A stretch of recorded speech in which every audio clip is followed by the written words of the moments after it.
আজ আমরা যে বিষয়টা নিয়ে পড়ব সেটা হচ্ছে কুমস টেস্ট। তার আগে একটু বলে দিই যে আগের যে দুটো ভিডিও বা আগের যে দুটো ক্লাস ছিল সেই দুটো মেনলি আমাদের এবিও ব্লাড গ্রুপিং সিস্টেম এবং আরএইচ ব্লাড গ্রুপিং সিস্টেম নিয়ে ছিল। তার সঙ্গে সম্পর্কিত বলেই আমরা কুম টেস্টটাও আজকে করিয়ে দিচ্ছি।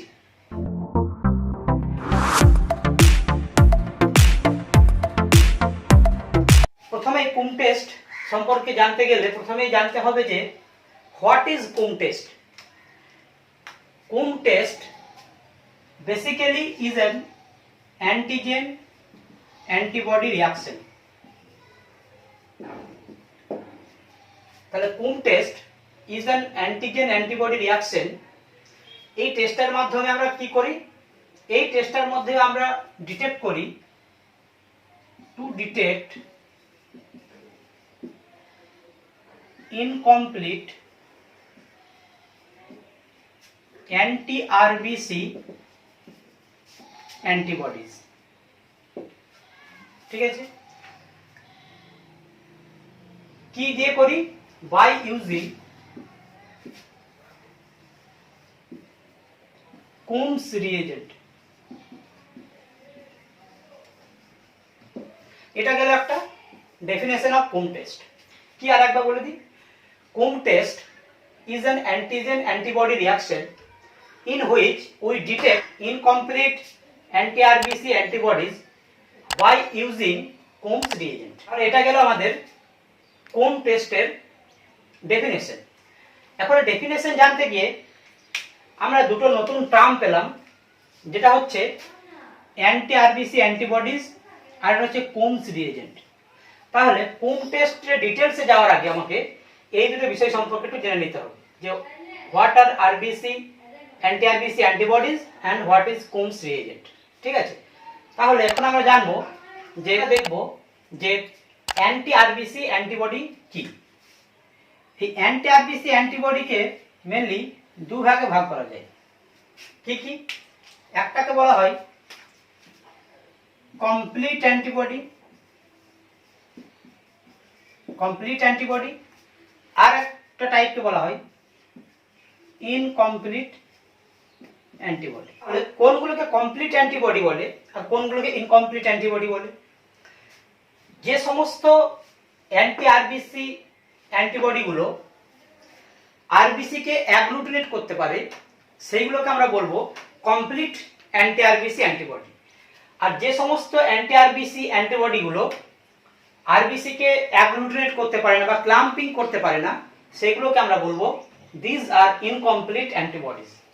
এখন যদি তোমাদেরকে আমি জিজ্ঞাসা করি যে এর এক্সাম্পল কি হবে, তাহলে তোমরা সহজে বলতে পারবে, কারণ আগের ক্লাসেই বলা আছে আমার অ্যান্টি এ বা অ্যান্টি বি, এই যে অ্যান্টিবডিগুলো আছে এই অ্যান্টিবডিগুলো টাইপ হচ্ছে আইজিএম। আর আমরা জানি যে এই আইজিএম টাইপ যে সমস্ত অ্যান্টিবডিগুলো হয় তারা কিন্তু ইজিলি আরবিসি কে অ্যাগ্লুটিনেট করতে পারে বা ক্লাম্প করতে পারে। অপরদিকে আমরা যদি দেখি অ্যান্টি আরএইচ অ্যান্টিবডিগুলো, অ্যান্টি আরএইচ অ্যান্টিবডিগুলো এইগুলো কি টাইপ? আমি বলেছিলাম যে অ্যান্টি আরএইচ অ্যান্টিবডিগুলো যেটা প্রডিউস হয় বডিতে সেটা আইজিজি টাইপ। আর আমরা জানি যে আইজিজি টাইপ এতটাই ছোট একটা মলিকিউল, এতটাই ছোট একটা অ্যান্টিবডি যেটা দুটো আরবিসি কে বা অনেকগুলো আরবিসি কে একসঙ্গে অ্যাগ্লুটিনেট বা ক্লাম্প করতে পারে না। সেই জন্য আইজিজি টাইপ বা অ্যান্টি আরএইচ অ্যান্টিবডিগুলোকে বলা হয় ইনকমপ্লিট অ্যান্টিবডি, আর অ্যান্টি এ বা অ্যান্টি বি যেগুলো আইজিএম টাইপ অ্যান্টিবডি সেগুলোকে বলা হয় কমপ্লিট অ্যান্টিবডি। তাহলে আমরা কি ধরনের অ্যান্টিবডি আমরা ডিটেক্ট করছিলাম কুম টেস্টের মাধ্যমে? আমরা করছিলাম ইনকমপ্লিট অ্যান্টিবডি। এই ইনকমপ্লিট অ্যান্টিবডিটা আমাদেরকে ডিটেক্ট করতে হবে। তাহলে কোনগুলো ইনকমপ্লিট? অ্যান্টি আরএইচ অ্যান্টিবডি বা অ্যান্টি ডি অ্যান্টিবডি যেগুলো সেইগুলোকে আমরা কুম টেস্টের মাধ্যমে ডিটেক্ট করতে পারি। এখন আর একটু ডিটেলসে যাব, আর একটু গভীরে যাব ব্যাপারটা কেমন। এই যে ইনকমপ্লিট অ্যান্টিবডি যেগুলো আছে সেগুলো কেন আরবিসি কে অ্যাগ্লুটিনেট করতে পারে না, আর আইজিএম টাইপ বা অ্যান্টি এ অ্যান্টি বি যেগুলো আছে তারা কেন সহজেই আরবিসি কে অ্যাগ্লুটিনেট করতে পারে সেটা একটু আমরা দেখব। তাহলে আমি কি বললাম যে কমপ্লিট যে অ্যান্টিবডিগুলো যেগুলো আইজিএম টাইপ তারা আরবিসি গুলোকে অ্যাগ্লুটিনেট করতে পারে আর ইনকমপ্লিট গুলো পারে না। এবার আমরা দেখব যে কেন ইনকমপ্লিট পারছে না, কেন কমপ্লিট পারছে। তার আগে আমি বলি এই যে আইজিএম টাইপ আমি আগেও বলেছিলাম যে এগুলো হচ্ছে পেন্টামার মলিকিউল, পেন্টামার, আর এটাকে বলা হয় ডেকাভ্যালেন্ট। ঠিক আছে, 5টা মলিকিউল একসঙ্গে যে চেন দ্বারা লিঙ্কস থাকে বলে এটাকে পেন্টামার বলা হয়, আর 10টা বাইন্ডিং সাইট থাকে সেজন্য একে বলা হয় ডেকাভ্যালেন্ট। এগুলো হচ্ছে আইজিএম টাইপ। অপরদিকে যদি আমরা আইজিজি দেখি তাহলে জাস্ট একটা, এটা হচ্ছে একটা আইজিজি। তাহলে কি এটাকে বলা হয় আইভ্যালেন্ট অথবা মনোমার। ঠিক আছে, এবার যখন আরবিসি গুলো যখন থাকে নর্মালি অবস্থায়, যখন কোনো অ্যান্টিবডি ওর সঙ্গে বাইন্ড নেই, তখন সেগুলো কিভাবে থাকে?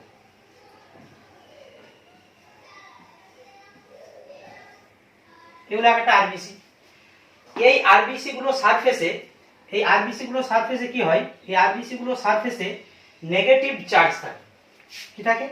Negative charge. তার মানে surface of the RBCs are negatively charged. ঠিক আছে,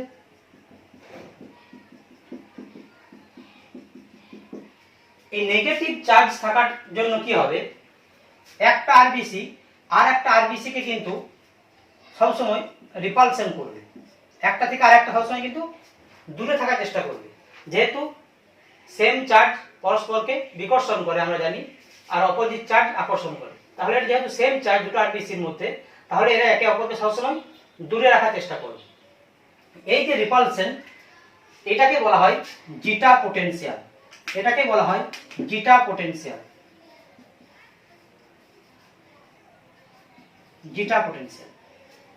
ঠিক আছে, এখন যদি আরবিসির মধ্যে, এগুলো আরবিসি যাদের মধ্যে নেগেটিভ চার্জ আছে, নেগেটিভ চার্জ যাদের মধ্যে, এবার এটা হচ্ছে এর মধ্যে আরএইচ অ্যান্টিজেন আছে, তাহলে যদি এর সঙ্গে আমি আইজিজি টাইপের অ্যান্টি আরএইচ অ্যান্টিবডি যোগ করি, তাহলে কি হবে, এই মলিকিউলটা এসে শুধুমাত্র জাস্ট আরবিসির উপরে যে অ্যান্টিজেনটা আছে আরএইচ অ্যান্টিজেন, তার সঙ্গে বাইন্ড হয়ে থেকে যাবে, জাস্ট তার সঙ্গে বাইন্ড হয়ে থেকে যাবে। এ কি করতে পারবে না, এ কিন্তু আরবিসি গুলোকে অ্যাগ্লুটিনেট বা ক্লাম্প করতে পারবে না। কেন পারবে না? তার কারণ হচ্ছে এই মলিকিউলটা এতটাই ছোট যে ও দুটো আরবিসির মধ্যে স্প্যান করতেই পারে না, জাস্ট একটা আরবিসির মধ্যে অ্যান্টিজেনের সঙ্গে এসে জাস্ট অ্যাটাচ হয়ে থেকে যায়। দুটো আরবিসি কে যদি ও একসঙ্গে বাইন্ড করতে পারে তবে সেটাকে এক পাশে আনার চেষ্টা করবে। এ দুটোকে বাইন্ড করতেই পারে না, এতটাই ছোট হয়, জাস্ট একটা সঙ্গে ও জাস্ট লেগে থাকে, সেজন্য এটা অ্যাগ্লুটিনেট করতে পারে না। যদি বা কখনো একটা মলিকিউল দুটো অ্যান্টিজেনের সঙ্গে বা দুটো আরবিসির সঙ্গে বাইন্ড করেও যাওয়ার পরেও কিন্তু অ্যাগ্লুটিনেট করতে পারে না। কেন? এই যে জিটা পটেনশিয়াল আছে, এই যে নেগেটিভ চার্জ থাকার জন্য একে অপরকে যে বিকর্ষণ করার প্রবণতা, এই জিটা পটেনশিয়ালটাকে কিন্তু অ্যান্টিবডিটা জিটা পটেনশিয়ালটাকে ভেদ করে কিন্তু দুটো আরবিসি এক জায়গায় নিয়ে আসতে পারে না। সেজন্য জাস্ট ও অ্যাটাচ হয়ে থেকে যায় আরবিসির সঙ্গে, কোনো অ্যাগ্লুটিনেশন বা ক্লাম্পিং ঘটাতে পারে না। ঠিক আছে, এর একটাই কারণ, খুব ছোট একটা মলিকুল, সেজন্য। অপরদিকে যদি আমি আরবিসির সঙ্গে কমপ্লিট কোন অ্যান্টিবডি দিই, সাপোজ অ্যান্টি এ বা অ্যান্টি বি, এটা আরবিসি, এদের সারফেসে নেগেটিভ চার্জ আছে,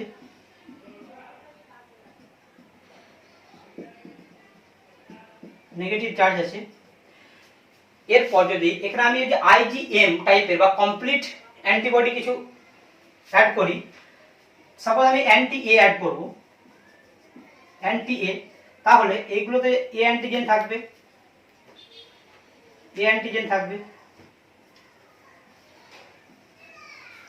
যখন আমি anti A IgM type antibody যোগ করব, তখনই কি হবে, তখনই একটা অ্যান্টিবডি কিন্তু এই মোটামুটি 5টা বা 10টা আরবিসির সঙ্গে বাইন্ড করে যাবে। এভাবে বাইন্ড করে গেলে আর এখানে পুরো একদম লিঙ্কড অবস্থায় থাকে, তাহলে কি হবে, এইভাবে 5টার সঙ্গে বাইন্ড করে গেলে তার ডেটা পটেনশিয়ালকে ভেদ করে প্রত্যেকটা আরবিসি কিন্তু এক জায়গাতে এইভাবে এনে ক্লাম করে দিতে সক্ষম। এটা তার ডেটা পটেনশিয়ালকেও ওভারকাম করে এবং ক্রস লিঙ্কের মাধ্যমে, মানে একটা আরবিসি গুলোকে একসঙ্গে, অনেকগুলো আরবিসিকে একসঙ্গে বাইন্ড করে ও কিন্তু অ্যাগ্লুটিনেট করতে পারে। ঠিক আছে, এটাই হচ্ছে মেন কারণ, যে কারণের জন্য ইনকমপ্লিট অ্যান্টিবডি গুলো আরবিসি কে ক্লাম করাতে পারে না বা অ্যাগ্লুটিনেট করতে পারে না। আইজিএম টাইপের কোনো অ্যান্টিবডি যদি অ্যাড করি তাহলে কিন্তু সেটাকে অ্যাগ্লুটিনেশন দেখায় আমার। এটাই হচ্ছে মেন কারণ। আমরা কি দেখলাম যে আইজিজি বা কমপ্লিট অ্যান্টিবডি গুলো আমার অ্যাগ্লুটিনেশন করতে পারে, অপরদিকে আইজিজি বা ইনকমপ্লিট অ্যান্টিবডি গুলো আমার আরবিসি কে অ্যাগ্লুটিনেট করতে পারে না। ঠিক আছে, এখন কুম টেস্টে তাহলে আমার কাজটা কি ছিল? কুম টেস্ট করার উদ্দেশ্য আমার একটাই ছিল, ওই যে ইনকমপ্লিট আইজিজি টাইপের অ্যান্টিবডি সেইগুলো কোনো পেশেন্টের ব্লাডের মধ্যে উপস্থিত আছে কি নেই সেটা দেখাই আমার উদ্দেশ্য ছিল। তাহলে একটা আরবিসির সঙ্গে এরকম হতে পারে, ওই অ্যান্টিবডিগুলো কি হতে পারে, আরবিসির অ্যান্টিজেনের সঙ্গে এইভাবে বাইন্ড করে থেকে যেতে পারে, আর কি থাকতে পারে, ফ্রি অ্যান্টিবডিও থাকতে পারে, তাহলে এটা আমি পাবো আরবিসির মধ্যে, আর এটা পাবো আমি সিরামের মধ্যে বা প্লাজমার মধ্যে। ঠিক আছে, এবার আমাকে এই দুই প্রকারের অ্যান্টিবডি, বাইন্ড অথবা ফ্রি, দুই প্রকারের অ্যান্টিবডি কিন্তু আমি কুম টেস্টের মাধ্যমে ডিটেক্ট করতে পারি। এই দুটো টেস্ট, দুটো অ্যান্টিবডি, একটা ফ্রি অ্যান্টিবডি এবং বাইন্ড অ্যান্টিবডি, এই দুটোকে টেস্ট করার জন্য দুটো আলাদা আলাদা মেথড নামকরণ করা হয়েছে। একটাকে বলা হয় ডাইরেক্ট কুমস টেস্ট, অথবা এই কুমস টেস্টকে আবার বলা হয় অ্যান্টি হিউম্যান গ্লোবিউলিন টেস্ট। ঠিক আছে, কেন বলা হয় সেটা আমি একটু পরেই বলছি। এখন জেনে রাখো, এটাকে একটাকে বলা হয় ডাইরেক্ট কুম টেস্ট বা বলা হয় direct anti human globulin test. দুটো নাম বলা হয়, ডিরেক্ট কুম টেস্ট, ডিসিটি অথবা ডিএটি, সবগুলোই বোঝায় ডাইরেক্ট কুম টেস্টকে। আর একটা হচ্ছে ইনডাইরেক্ট কুম টেস্ট।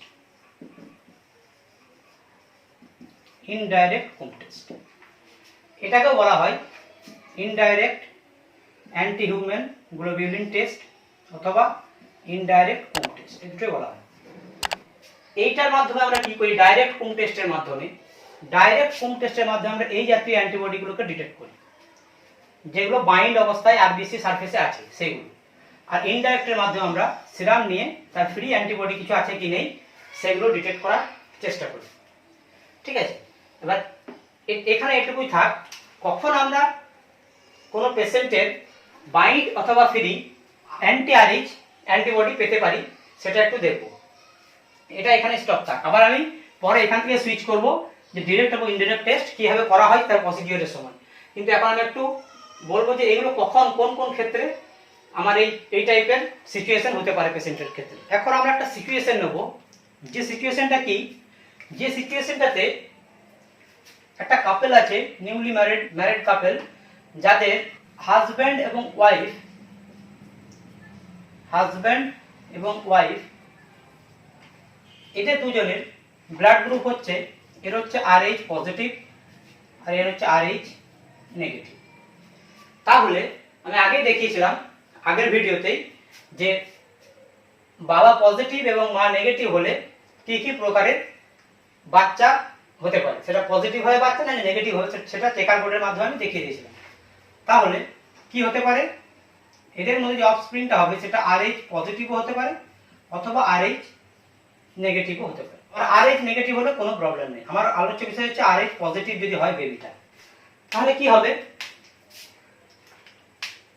সাপোজ এটা একটা নেগেটিভ মাদারের ঠিক আছে, এই নেগেটিভ যে মাদারটা আছে RH নেগেটিভ মাদার এর ফার্স্ট প্রেগন্যান্সির ক্ষেত্রে কি হবে, ফার্স্ট প্রেগন্যান্সির ক্ষেত্রে এই যে বাচ্চাটা কনসিভ করেছে এই বাচ্চাটা হচ্ছে RH পজিটিভ। তাহলে কি হবে? তাহলে যখন বাচ্চারা ডেলিভারি হতে হবে তখন কি হয়, কিছু পরিমাণ RH পজিটিভ ব্লাড মায়ের শরীরে চলে যায়, মানে ব্লাডের ডিউরিং দ্য ডেলিভারি ব্লাডের এক্সচেঞ্জ যেটা হতে পারে। তখন কি হবে, এই যেহেতু RH পজিটিভ ব্লাড যখনই মায়ের ব্লাডের সার্কুলেশনে যাবে, তখন এই যে RH যে অ্যান্টিজেনগুলো ছিল সেই অ্যান্টিজেন তো মায়ের মধ্যে আগে ছিল না। তাহলে যখন এই বাচ্চার RH অ্যান্টিজেনগুলো মায়ের শরীরে যাবে, তখন মায়ের ইমিউনো সিস্টেমের এগেনস্টে ইমিউনো সিস্টেম কিন্তু সেই অ্যান্টিজেনগুলো এগেনস্টে অ্যান্টি RH অ্যান্টিবডি তৈরি করে দেবে। ঠিক আছে, অ্যান্টি RH অ্যান্টিবডি তৈরি হয়ে থেকে গেল, বাচ্চা ডেলিভারি হয়ে গেল, কোনো কমপ্লিকেশন নেই, কোনো কিছু নেই, কোনো অসুবিধা নেই। ফার্স্ট প্রেগন্যান্সির ক্ষেত্রে, ফার্স্ট প্রেগন্যান্সিতে কোনো অসুবিধা কিছু হবে না, হয়ে গেল। জাস্ট কি হলো, মায়ের শরীরে মায়ের রক্তের মধ্যে কিন্তু অ্যান্টি RH, এই যে অ্যান্টি RH অ্যান্টিবডি কিন্তু অ্যান্টি RH অ্যান্টিবডি তৈরি হয়ে থেকে গেল। এগুলো হচ্ছে IgG টাইপ, আগে বলেছি IgG টাইপের অ্যান্টি RH অ্যান্টিবডি তৈরি হয়ে থেকে গেল। এটাকেই বলা হয় RH sensitisation of the mother, এটাকে বলা হয় sensitisation of the mother, sensitisation, এটাকে বলা হয় সেন্সিটাইজেশন। তাহলে মাদার কি হলো, সেন্সিটাইজড হয়ে থেকে গেল।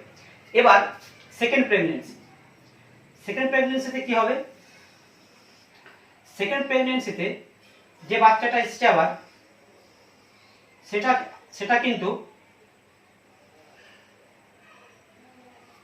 সেটাও কিন্তু আবার RH পজিটিভ, এটাও কিন্তু RH পজিটিভ।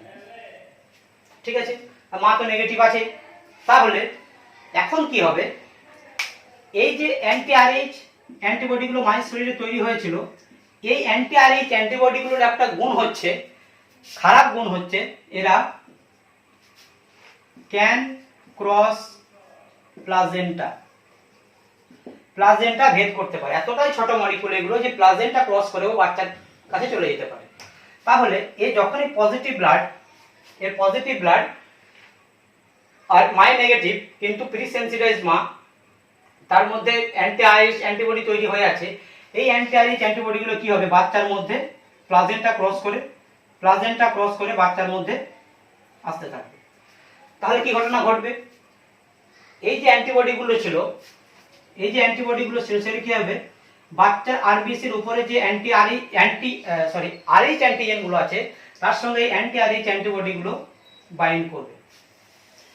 বাইন্ড করার ফলে এই পুরো কমপ্লেক্সটা যখন বাচ্চার স্প্লিন বা লিভারের মধ্যে দিয়ে যাবে, তখন সে ডিটেক্ট করবে, লিভার বা স্প্লিন, যে something wrong with this RBC, এবং এই আরবিসিটাকে লাইসিস করে দেবে,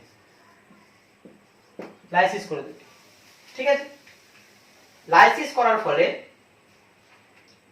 এই ঘটনাটা কিন্তু during the pregnancy, after the pregnancy, দুটো ক্ষেত্রে হতে থাকবে এটা, ঠিক আছে। তাহলে যেহেতু এর আরবিসি গুলো লাইসিস হচ্ছে হিউজ পরিমাণে, তখন কি হবে, এই বাচ্চাটা যেটা হয়েছে বা যেটা আছে পেটে, সে কি হবে, অ্যানিমিক হবে, অ্যানিমিয়া, তার শরীরে অ্যানিমিয়া দেখা যাবে। ঠিক আছে, অ্যানিমিয়া দেখা দিচ্ছে কেন অ্যানিমিয়া দেখা দিচ্ছে, কারণ তার হিউজ পরিমাণে সেল ডিস্ট্রাকশন হচ্ছে, সেল ডিস্ট্রাকশন হওয়ার ফলে তার হিমোগ্লোবিনের পরিমাণ কমছে, সেজন্য অ্যানিমিয়া দেখা দিচ্ছে। আবার একটা আরবিসি ডিস্ট্রাকশনের ফলে কিন্তু হিমোগ্লোবিন, হিম এবং গ্লোবিন আলাদা হয়ে লাস্টে হিমটা কিন্তু ইভেন্চুয়ালি পরিণত হয় কিসে, বিলিরুবিনে পরিণত হয়, ঠিক আছে। তাহলে কি হবে, বাচ্চাটার শরীরে কিন্তু অ্যানিমিয়ার সাথে সাথে কিন্তু বিলিরুবিনিমিয়া দেখা দেবে, কারণ প্রচুর পরিমাণে বিলিরুবিনের পরিমাণ তার সার্কুলেশনে বেড়ে যাবে। তো খুবই টক্সিক একটা মলিকিউল, যেটা কি করতে পারে, যদি বেশি পরিমাণে বাচ্চার শরীরে বিলিরুবিনের পরিমাণ বেড়ে যায়, তখন তার দেখা যাবে সিভিয়ার জন্ডিস দেখা দেবে। আর সিভিয়ার জন্ডিসের জন্য কি হবে,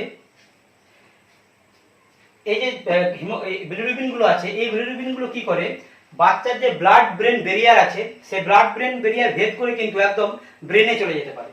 আর এই বিলিরুবিন ব্রেনে চলে গেলে ব্রেনে সেল ডেথ হতে পারে, এবং এই টক্সিসিটির জন্য যে বাচ্চাটা হবে, সেই বাচ্চাটা মেন্টালি রিটার্ড হতে পারে, মেন্টালি রিটার্ডেড, মানসিক সমস্যা নিয়ে বাচ্চারা জন্ম নিতে পারে। অথবা আর একটা রোগ হয়, যে বিলিরুবিন ব্রেন পর্যন্ত চলে যায়, তাকে বলা হয় কার্নেকট্রাস, কার্নেকটেরাস, ঠিক আছে, কার্নেকটেরাস বলা হয় রোগটার নাম, সেটাও করতে পারে। এবার এই যে বাচ্চার ব্লাডের হিমোলাইসিস হচ্ছে, তার মানে কি এরিথ্রোসাইট যেগুলো তার হিমোলাইসিস হচ্ছে, ঠিক আছে, সেজন্য এই কন্ডিশনটাকে বলা হয় erythroblastosis fetalis. Erythroblastosis fetalis, erythroblastosis fetalis, erythroblastosis fetalis বলা হয়। সেকেন্ড প্রেগন্যান্সির পরে যদি থার্ড প্রেগন্যান্সি হয় ওই মায়ের, তখন কি হবে? তখন যে পরিমাণে ফার্স্ট প্রেগন্যান্সির সময় যে পরিমাণে অ্যান্টিবডি তৈরি হয়েছিল, সেকেন্ডের সময় তাই হবে। কিছু বাচ্চা ডিউরিং দ্য ডেলিভারি কিছু বাচ্চা ব্লাড মায়ের মধ্যে যাবে এবং তার এগেনস্টে হিউজ পরিমাণে অ্যান্টিআরএইচ অ্যান্টিবডি মায়ের শরীরে তৈরি হয়ে থাকে। তাহলে এটা গেল সেকেন্ড প্রেগন্যান্সি, ঠিক আছে। থার্ড প্রেগন্যান্সির সময় কি হবে?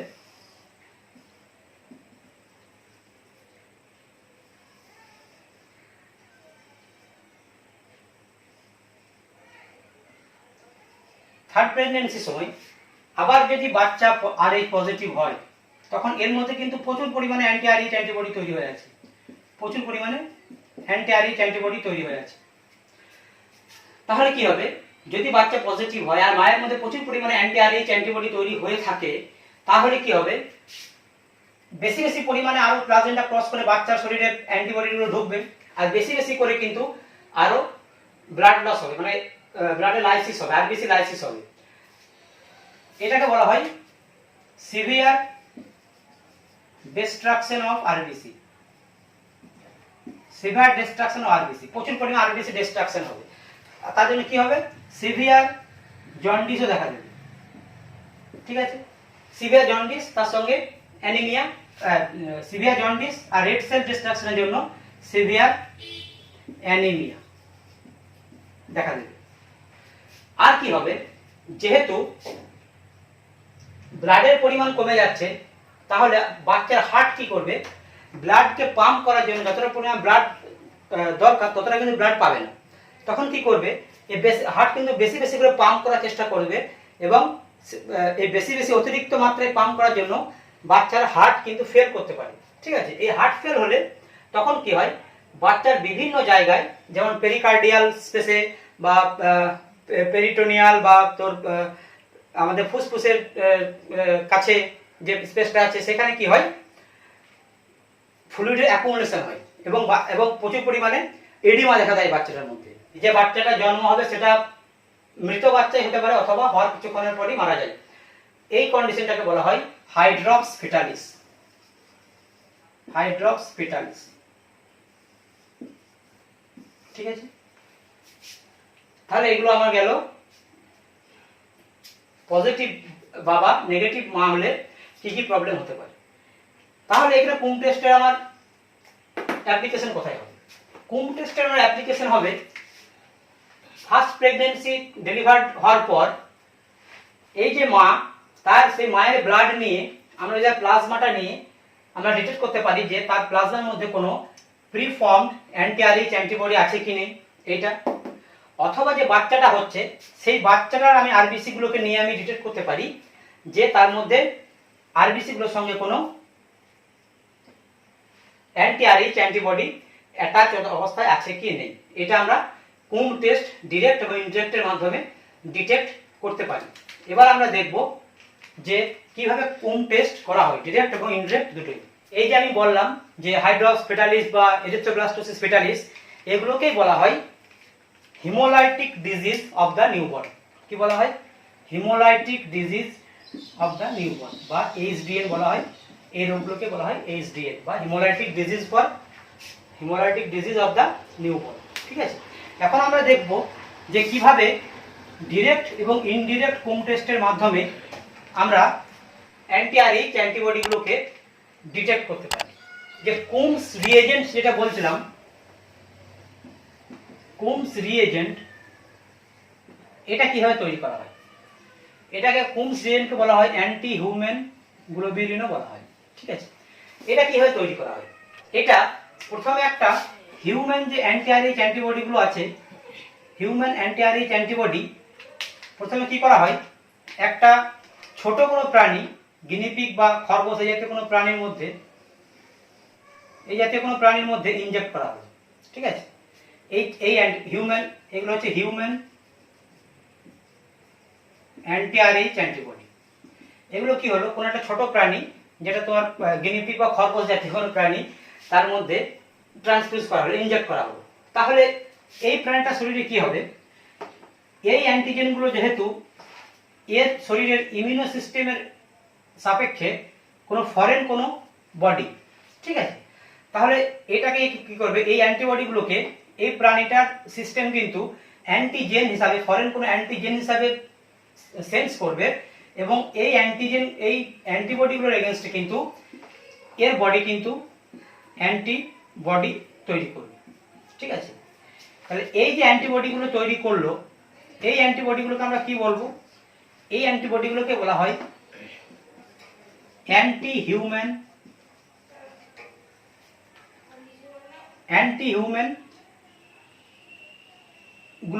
গ্লোবিউলিন বলা হয় কেন, কারণ আইজিজি ইমিউনোগ্লোবিউলিন, ঠিক আছে, সেই জন্য সেগুলো বলা হয় গ্লোবিউলিন। ঠিক আছে, অ্যান্টি হিউম্যান গ্লোবিউলিন বলা হয় এটাকে, অথবা বলা হয় অ্যান্টিবডির এগেনস্টে কোনো অ্যান্টিবডি, সেই জন্য এটাকে বলা হয় অ্যান্টিবডি। তাহলে এই যে অ্যান্টিবডিগুলো তৈরি হলো, এই অ্যান্টিবডিগুলো কিন্তু আইজিএম টাইপ। ঠিক আছে, তাহলে এই যে অ্যান্টিবডিগুলো তৈরি হলো, এই বডিগুলো তাহলে কিন্তু এই অ্যান্টিবডিটার সঙ্গে বাইন্ড করতে পারবে, কারণ এই অ্যান্টিবডিগুলো তৈরি হয়েছে এটাকে অ্যান্টিজেন হিসাবে সেন্স করে। তাহলে আমি এইগুলোর সঙ্গে এইগুলোকে আমি রিয়াকশন করাই, তাহলে তখন দেখতে পাবো যে একটা হিউম্যান আরএইচ এর অ্যান্টিবডির সঙ্গে আমার কিন্তু এই যে অ্যান্টি হিউম্যান গ্লোবিউলিন পেলাম, সেগুলো কিন্তু বাইন্ড করছে। ঠিক আছে, এভাবে কিন্তু বাইন্ড করতে পারে, কারণ এটা অ্যান্টিজেন, তার সাপেক্ষে এগুলো অ্যান্টিবডি। ঠিক আছে, আর এইটাকে বলা হয়, এই অ্যান্টি হিউম্যান গ্লোবিউলিন, এটাকে বলা হয় কোমস রিএজেন্ট। আশা করি ক্লিয়ার হয়েছে।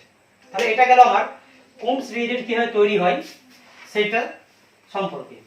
এবার আমরা দেখবো যে কোম টেস্ট কিভাবে করা হয়, ডিরেক্ট এবং ইনডিরেক্ট, এই দুই প্রকার কোম টেস্ট কিভাবে করা হয়। প্রথমে আমি বলবো ডিরেক্ট নিয়ে।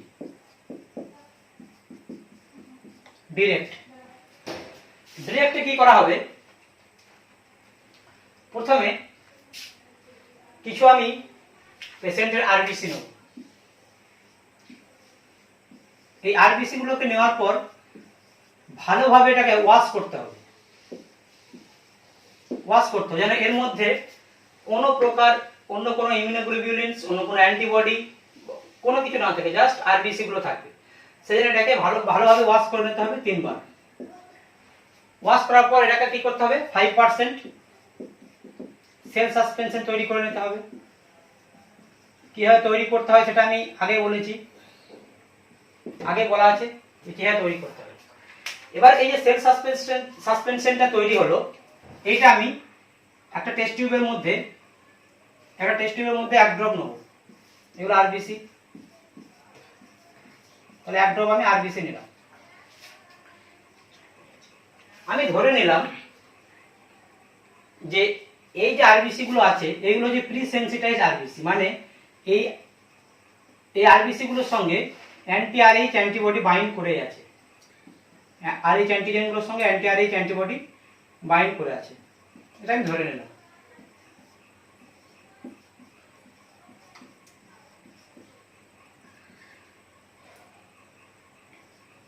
ঠিক আছে, বাইন্ড করে আছে। এখন তাহলে আমি যদি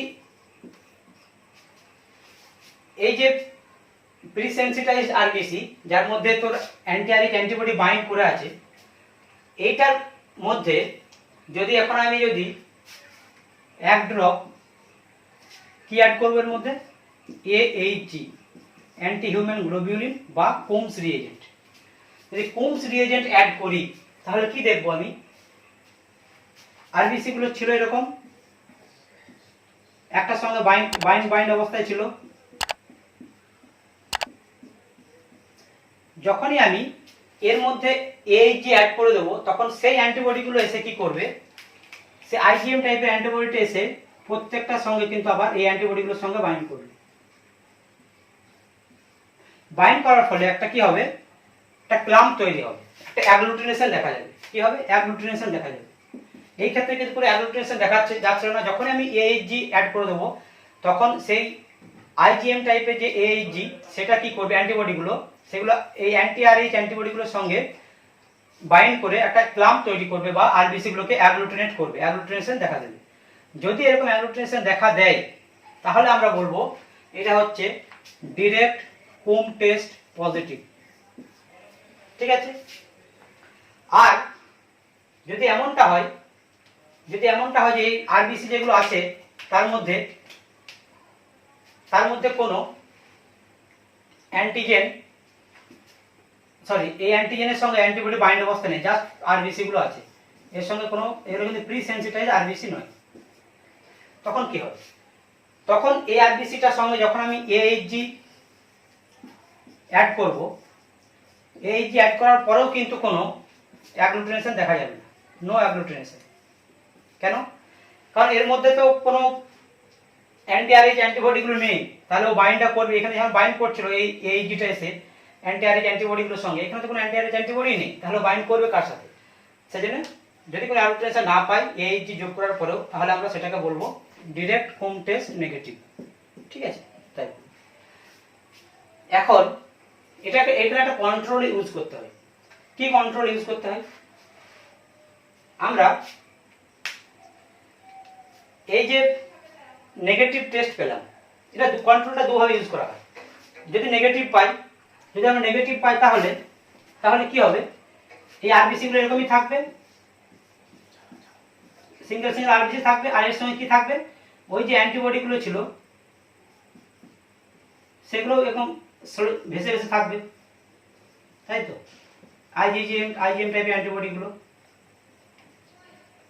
ভেসে ভেসে থাকবে, তাহলে অ্যান্টিবডি গুলো থাকবে IgM টাইপের, মানে AHG যে অ্যান্টিবডি গুলো ছিল সেগুলো, আর আরবিসি গুলো একসঙ্গে থাকবে, কিন্তু কোনো অ্যাগ্লুটিনেশন বা কোনো ক্লাম্পিং হবে না। এখন এর মধ্যে কন্ট্রোল হিসাবে যদি আমি প্রি সেন্সিটাইজ নন সেল অ্যাড করে দিই, প্রি সেন্সিটাইজড নন সেল যদি অ্যাড করি আমি, তাহলে কিন্তু আমার আবার অ্যাগ্লুটিনেশন দেখা দেবে, তাহলে কিন্তু আমি অ্যাগ্লুটিনেশন পাবো আবার। কেন? কারণ এই যে সেলগুলো অ্যাড করব সেগুলো যে প্রি সেন্সিটাইজ, মানে একটা দেখাচ্ছি আমি, যদি একটা সেল হয় তাহলে তার সঙ্গে অলরেডি আমার অ্যান্টি-RH অ্যান্টিবডি বাইন্ড অবস্থায় আছে, তাহলে যখনই এই পুরো কমপ্লেক্সটা এর মধ্যে অ্যাড করব কন্ট্রোল হিসাবে, তখন এই অ্যান্টিবডিগুলোর সঙ্গে আবার কি হবে, এই যে এই অ্যান্টিবডিগুলো আবার রিঅ্যাক্ট করে তার সঙ্গে বাইন্ড করে আমার অ্যাগ্লুটিনেশন দেখাবে। যদি এই কন্ট্রোল বা প্রিসেন্সিটাইজ নন সেল অ্যাড করার পরে যদি অ্যাগ্লুটিনেশন পাই, তাহলে আমরা বলবো যে এই টেস্টটা যে প্রসিডিওর বা এই টেস্টটার যে প্রিন্সিপাল বা আমি যে টেস্টটা চালিয়েছি, রান করেছি, সেই টেস্ট রান ইজ ভ্যালিড এবং দ্য রেজাল্ট ইজ নেগেটিভ। খুব ভালোভাবে বুঝবে, রেজাল্ট আমি প্রিসেন্সিটাইজ আমি ওয়াস্ট আরবিসি নিলাম, তার সঙ্গে AHG অ্যাড করলাম, কিন্তু কোনো অ্যাগ্লুটিনেশন পেলাম না, আমি বললাম এটা নেগেটিভ, কিন্তু আমার টেস্টটা ঠিক আছে কিনা, প্রসিডিওর ঠিক আছে কিনা, সেই ভ্যালিডেশনটা করার জন্য আমি কি করব, একটা কন্ট্রোল হিসাবে প্রি সেন্সিটাইজ নন সেল অ্যাড করে দেবো। প্রি সেন্সিটাইজ নন সেল মানে হচ্ছে যে আরবিসি সারফেসে RH অ্যান্টিজেনের সঙ্গে অ্যান্টি-RH অ্যান্টিবডি বাইন্ড করেই আছে অলরেডি, সেরকম সেল যখন আমি এটার মধ্যে অ্যাড করবো, তখন এই অ্যান্টিবডিগুলো এখানে যেমন বাইন্ড করেছিল সেইভাবে কিন্তু এই অ্যান্টিবডিগুলোর সঙ্গে বাইন্ড করে একটা ক্লাম্পিং বা অ্যাগ্লুটিনেশন দেখাবে। তাহলে যদি অ্যাগ্লুটিনেশন পাই, তাহলে বলবো test run is valid and the direct Coombs test result is negative. ঠিক আছে, এটা এইভাবে কন্ট্রোলটা ইউজ করা যায়। অথবা যেমন টেস্ট করছিলাম টেস্ট টিউবে, এরকম টেস্ট করব, আর একটা টেস্ট টিউব কন্ট্রোল হিসাবে নিয়ে তার মধ্যে নন সেল দেবো, এই সেলগুলোর জায়গায় আমি এখানে নন সেল দেবো, একটা নন সেল, তার সঙ্গে আমি AHG অ্যাড করব, তাহলে আমি এটা নেগেটিভ পেলে নেগেটিভ, কিন্তু এটা সবসময় কিন্তু আমি অ্যাগ্লুটিনেশন পজিটিভ পাবো, অ্যাগ্লুটিনেশন পজিটিভ পাবো আমি সবসময় এটা ক্ষেত্রে সবসময় অ্যাগ্লুটিনেশন আমি পজিটিভ পাবো। ঠিক আছে, এইভাবে দুভাবে কন্ট্রোলটা ইউজ করা যায়। এইটাকে বলা হয় ডিরেক্ট কোমস টেস্ট। আশা করি বোঝা গেছে। এরপর আমরা দেখব ইনডাইরেক্ট কোমস টেস্ট সম্পর্কে। এখন আমরা দেখবো যে ইনডিরেক্ট কোম টেস্ট কিভাবে করা হয়। ডিরেক্টের সময় আমরা কি করেছিলাম, পেশেন্টের আরবিসি নিয়ে করেছিলাম। এই ক্ষেত্রে আমরা কি করব, এই ক্ষেত্রে আমরা কি নেব, পেশেন্টের সিরাম নেব। তাহলে এই সিরামের মধ্যে কি থাকবে, যদি থেকে থাকে তাহলে যদি পজিটিভ হয় তাহলে তার মধ্যে অ্যান্টি আরএইচ অ্যান্টিবডিগুলো কিন্তু সিরামের মধ্যেই থাকে। তারপরে এর সঙ্গে আমি কি অ্যাড করব, এর সঙ্গে আমি অ্যাড করব নন ও পজিটিভ সেল। তাহলে কি করব, পেশেন্টের সিরাম নেব যার মধ্যে অ্যান্টি আরএইচ অ্যান্টিবডিগুলো থাকবে, তারপর আমি অ্যাড করব কি নন ও পজিটিভ সেল। তাহলে নন ও পজিটিভ সেল অ্যাড করার ফলে কি হবে, যে ও সেলগুলো ছিল আরবিসি, ও সেলগুলোর মধ্যে কি হবে, আরএইচ অ্যান্টিজেন থাকবে। তাহলে এই অ্যান্টিবডিগুলো কি হবে, এসে এই অ্যান্টিজেনগুলোর সঙ্গে এসে কিন্তু বাইন্ড করবে, এই অ্যান্টিজেনগুলোর সঙ্গে এসে বাইন্ড করবে। তাহলে কি হলো, এই যে নন ও সেলগুলো অ্যাড করলাম তার সঙ্গে এই অ্যান্টিবডিগুলো এসে বাইন্ড করবে। এরপরে যদি এর সঙ্গে আমি কি অ্যাড করি, এর সঙ্গে যদি আমি অ্যান্টি হিউম্যান গ্লোবিউলিন যে অ্যান্টিবডিটা ছিল আমার, বা কোমস রিএজেন্ট বলা হয়, অ্যান্টি হিউম্যান গ্লোবিউলিন বা কোমস রিএজেন্ট, সেটা অ্যাড করলে কি হবে, এই যে আরবিসি গুলোর উপর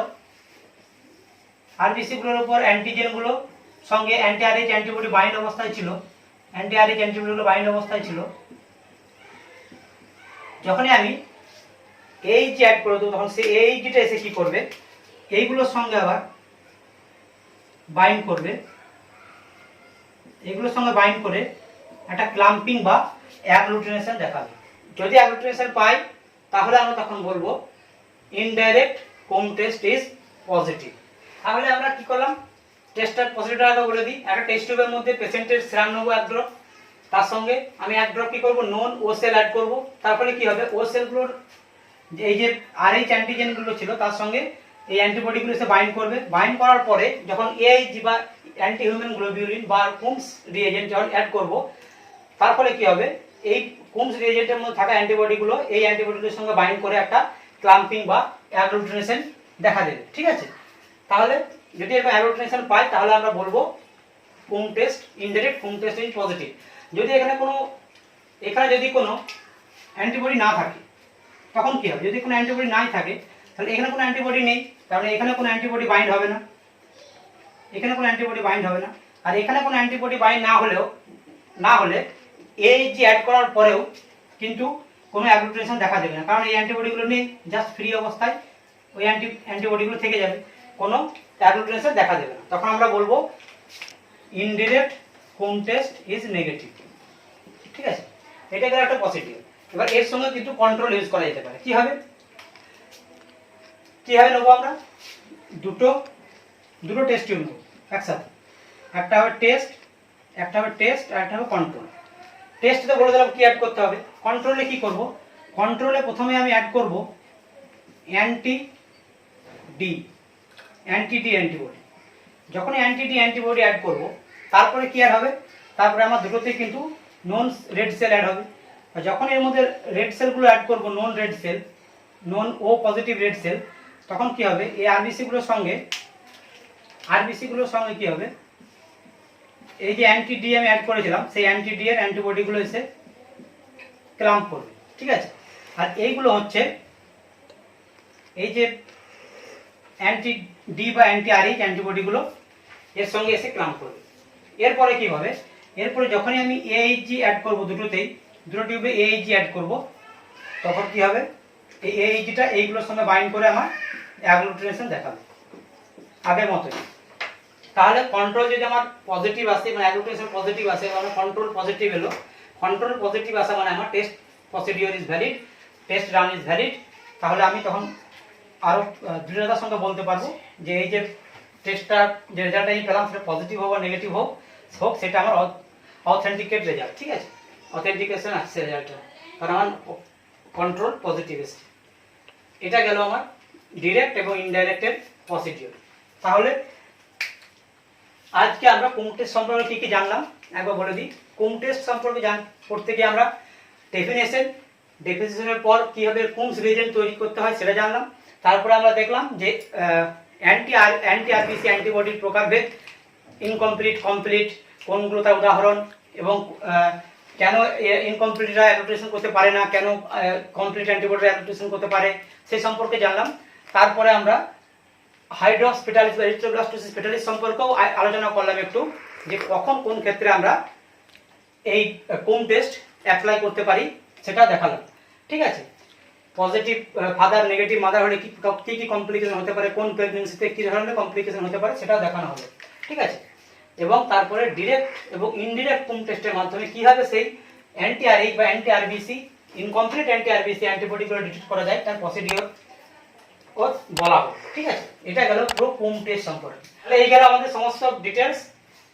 এরকম আরো নিত্য নতুন ভিডিও পেতে এবং প্রত্যেকটা বিষয় সম্পর্কে খুঁটিনাটিটা কনসেপ্টে ক্লিয়ার করার জন্য আমাদের এই প্রচেষ্টা মেডিকেল ল্যাব কনসেপ্ট, যেটাকে আপনারা সাবস্ক্রাইব করে রাখুন এবং বেল আইকনটাকে অন করে রাখুন, যাতে করে আমরা যখনই কোনো নতুন ভিডিও দেবো তখনই তার নোটিফিকেশন আপনাদের কাছে চলে যায়।